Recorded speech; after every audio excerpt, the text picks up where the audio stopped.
Santali kisnem wada dep lai ngawa pakat tu daya jngai ngakat ni dap oduik men weir kai kwa otip pakam mon maai Santali kisnem wada dep lai tip kamon man pokat ni maai yo luti champo duik men weir kai hey jing im po wada wachnai Langar juan po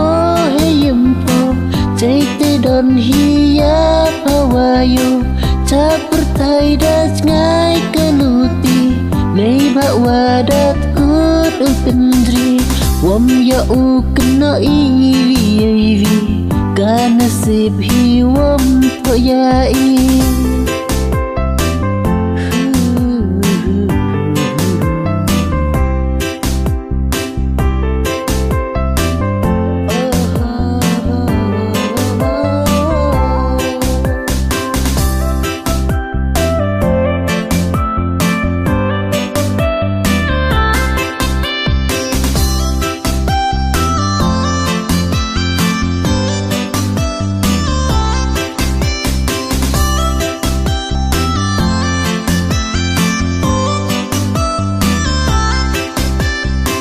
Saaki seduh param don hi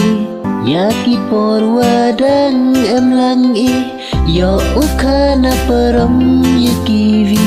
Yei por waju ya maya i Yo luti wamelin po yei ni Kam wangalekan mo oki Saakin mo kicilan terkisni Kad wadang cikas ni hai Ijing im hab lai becak mat Wam perhan laju ki kmat Wam em kam usi letam din Yei wadalai wam van arsin Sa sedu hei ken mulanger Hei jing im yom ngacilente